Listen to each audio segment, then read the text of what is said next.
नमस्कार। जय भीम। नमो बुद्धाय। साथियों, देश में 5 राज्यों के विधानसभाओं के चुनाव और 2024 में लोकसभा का चुनाव बहुत नज़दीक आ गया है। सभी राजनीतिक दल अपने अपने दृष्टिकोण से अपनी रणनीति बनाने में लगे हुए हैं।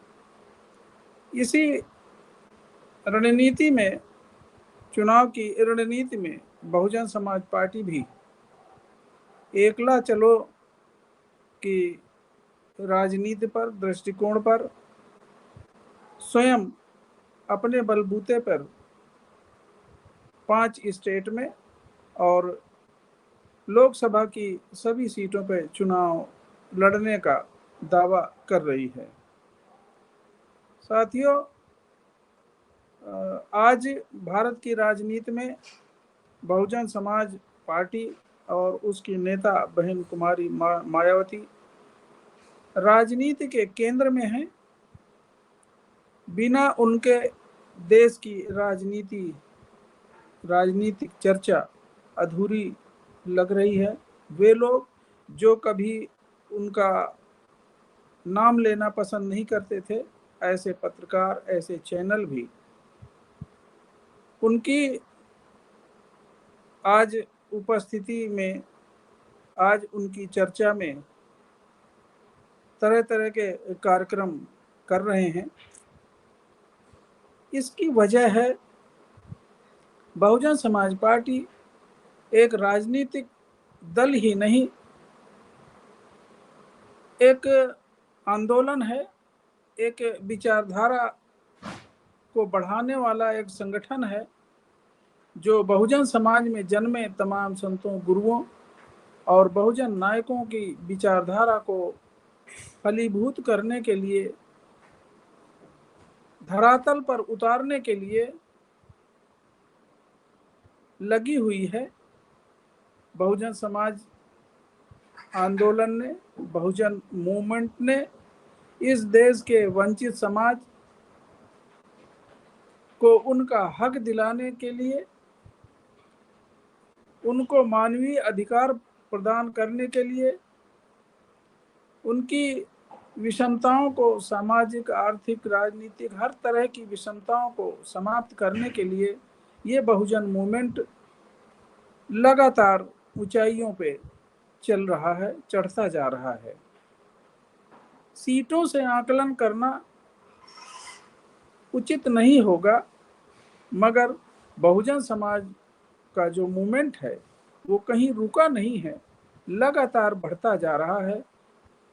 राजनीतिक चेतना, सामाजिक चेतना, हर तरह की चेतना समाज में पैदा हुई है। लोग अपने हक हुकूक के कारण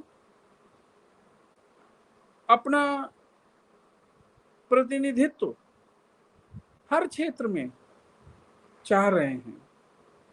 जातिगत चाहे जनगणना हो, चाहे इस तरह के जो भी कार्यक्रम लोगों को लुभाने के लिए, लोगों को बेवकूफ बनाने के लिए तरह तरह के नारे, कहीं महिला आरक्षण विधेयक पास कर देना जल्दबाजी में, उसका कोई अर्थ नहीं है जब तक क्रियान्वयन न हो सके। जाति जनगणना के आंकड़े प्रकाशित कर देना, इसका कोई अर्थ नहीं है जब तक उसका क्रियान्वयन न हो सके।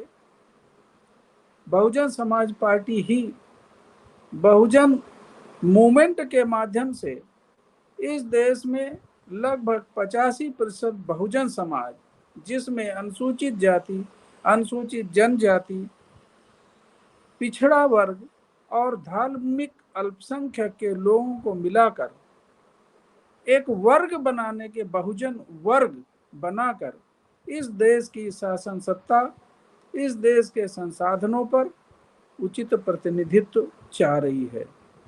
बहुजन समाज पार्टी के संस्थापक मानवर काशीराम साहब ने जिसकी जितनी संख्या भारी उतनी उसकी हिस्सेदारी, ये नारा देकर मंडल कमीशन आयोग की रिपोर्ट लागू कराने के लिए लगातार उन्होंने आंदोलन किए।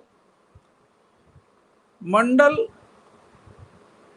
की रिपोर्ट लागू करने के लिए हर सरकारों पर दबाव बनाया। तत्कालीन प्रधानमंत्री श्री वीपी सिंह के प्रधानमंत्री बनने के बाद उन्होंने इस तरह का दबाव बनाया कि उन्हें मंडल कमीशन की रिपोर्ट लागू करनी पड़ी। ये मंडल कमीशन की रिपोर्ट जाति जनगणना जो 1931 में ब्रिटिश सरकार द्वारा कराई गई थी, उसको आधार मानकर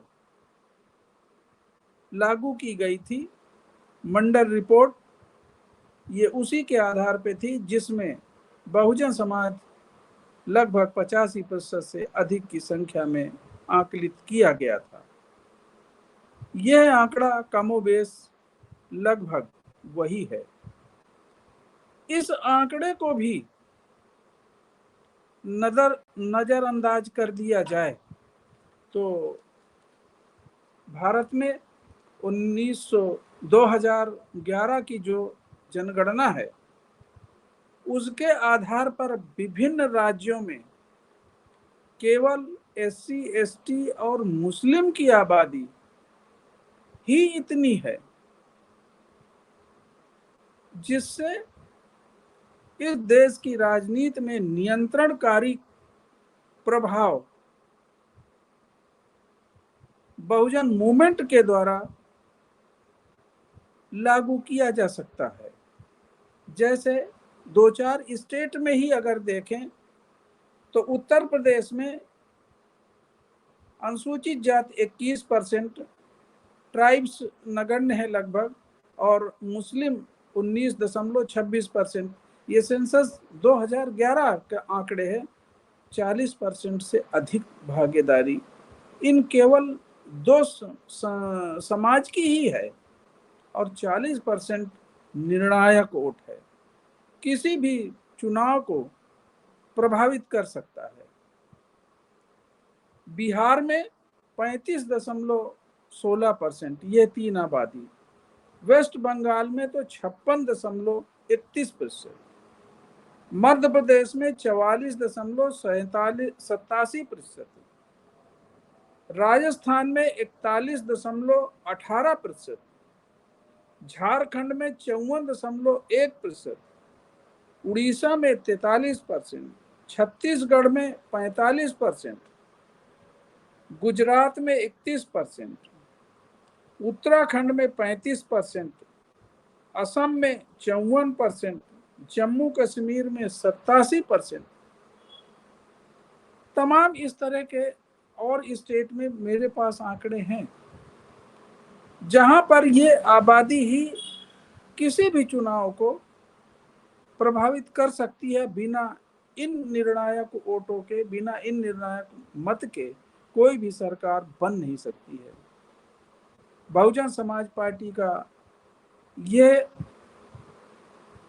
बहुजन की सरकार बहुजनों के द्वारा बहुजन समाज के लिए, बहुजन की सरकार बहुजन समाज के द्वारा बहुजन समाज के लिए, अगर यह कदम उठा लिया जाए जिसमें अनुसूचित जाति, अनुसूचित जनजाति, पिछड़ा वर्ग और माइनॉरिटीज के लोग सम्मिलित हैं, ये चेतना अगर पैदा हो जाए तो इस देश में विषमता समाप्त हो सकती है, शासन संस्था पे नियंत्रण हो सकता है। अन्य लोग भी पिछड़े वर्ग के नाम पे, दलित वर्ग के नाम पे तमाम राजनीतिक दल, तमाम सरकारें भी चल रही हैं जिन्होंने जातिगण आंकड़े भी प्रस्तुत किए हैं। इस आधार पे मुस्लिम का कहीं उन्होंने नामो निशान तक नहीं गिनाया है। इसका मतलब उस प्रदेश में जहां 17% से अधिक मुस्लिम है, बिहार में, उनको एक भी मुस्लिम नजर नहीं आया।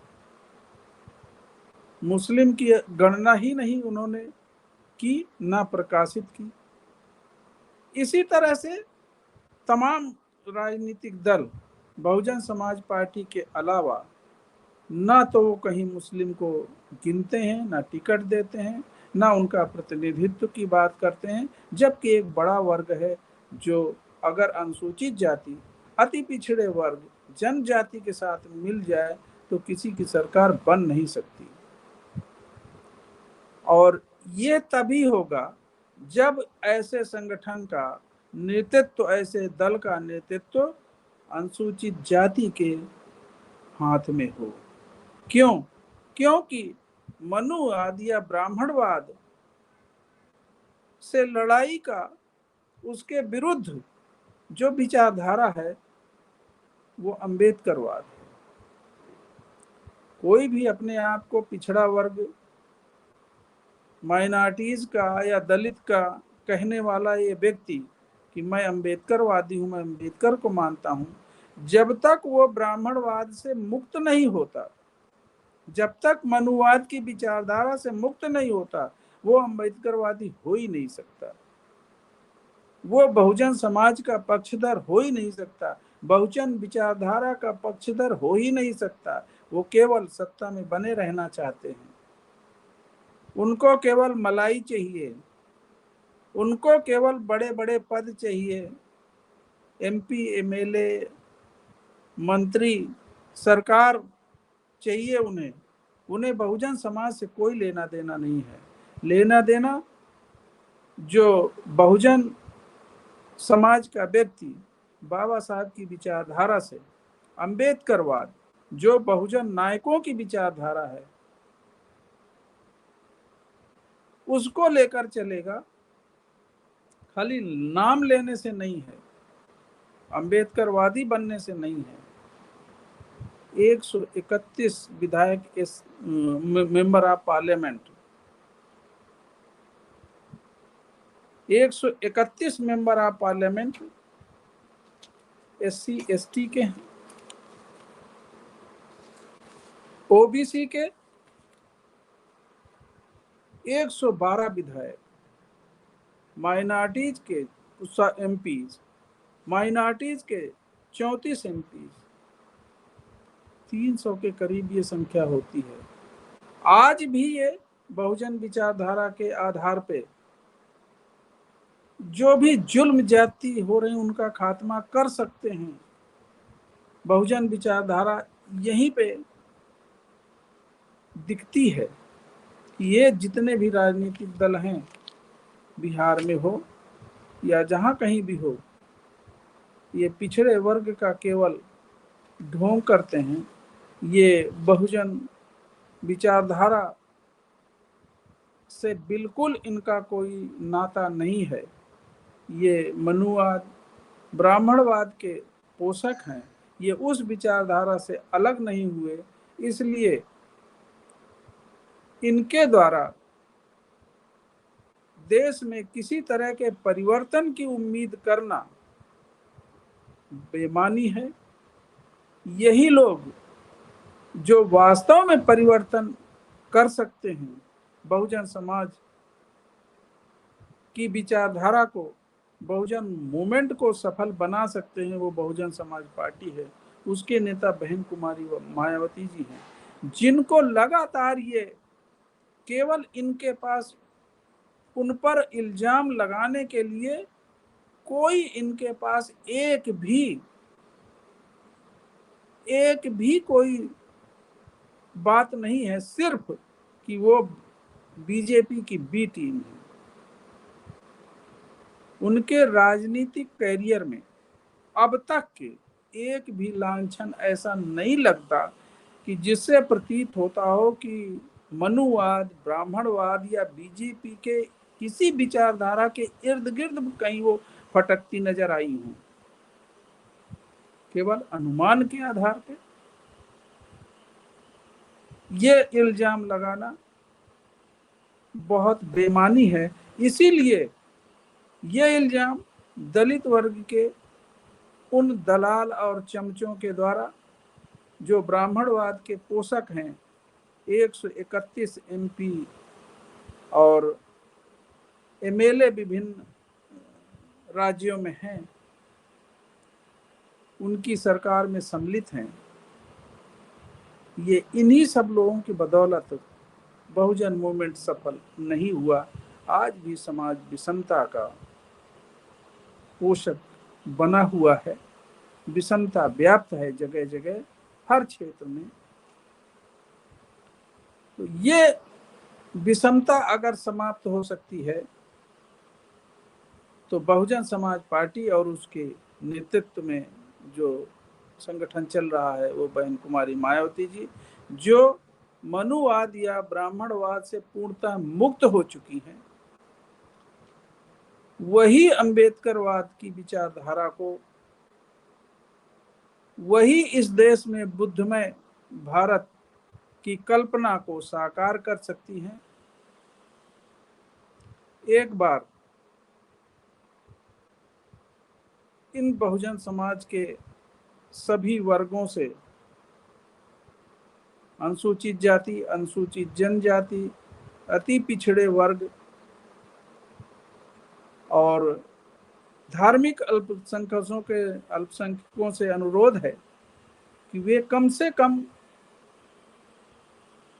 इस बार मजबूती के साथ एक इस बहुजन विचारधारा के साथ खड़े तो हों। जो पिछड़े वर्ग के लोग, जहां तमाम स्टेट में मुख्यमंत्री भी हैं, उनकी सरकारें भी चल रही हैं, बिहार में 60 वर्ष से इन्हीं की सरकार चल रही है। क्या किया उन्होंने पिछड़े वर्ग के लिए, धार्मिक अल्पसंख्यकों के लिए, अनुसूचित जाति के लिए? अब जाति जनगणना का एक लच्छेदार मुद्दा लेकर क्यों क्यों क्यों इसका क्या अर्थ है? इस जाति जनगणना का क्या मतलब है कि फिर से हम तो बड़े तमगा मारने चले हैं और हम फिर से सत्ता में आना चाहते हैं, इसके सिवा और कुछ नहीं। और ये पिछड़े वर्ग के लोग, सवर्णों के, सामंतवादी लोगों के बिना एक कदम ये नहीं चल सकते, और ये कभी भी इस देश में लोकतंत्र या बहुजन विचारधारा को लागू नहीं होने देंगे। इनका जो भी गठबंधन है ये केवल सत्ता के लिए है, इस देश के वंचित समाज के लिए, बहुजन समाज के लिए बिल्कुल नहीं है। ये घातक है ऐसा गठबंधन। वही ब्राह्मणवाद का नेतृत्व कांग्रेस जो करती रही है, दोबारा फिर उसी को सत्ता सौंपने के पक्ष में है। बहन मायावती जी को, बहुजन समाज पार्टी को वो लोग कहीं पूछ नहीं रहे। उनकी नज़र में जिस तरह से ब्राह्मणवाद या मनुवादी पार्टियां कभी भी अनुसूचित जाति दलित को प्रधानमंत्री बनने देखना नहीं चाहती, उस तरह से पिछड़े वर्ग के ये सवर्ण नेता, ये सवर्ण लोग भी फूटी आंख दलित वर्ग को देखना नहीं चाहते। इसलिए इनसे सावधान रहने की जरूरत है। इस चुनाव में सबको एकजुट रहने की जरूरत है। केवल इस देश में विषमता को खत्म कर समता मूलक समाज की स्थापना बहुजन समाज पार्टी और उसकी नेता बहन कुमारी मायावती के नेतृत्व में ही संभव है। जय भीम, नमो बुद्धाय, नमस्कार।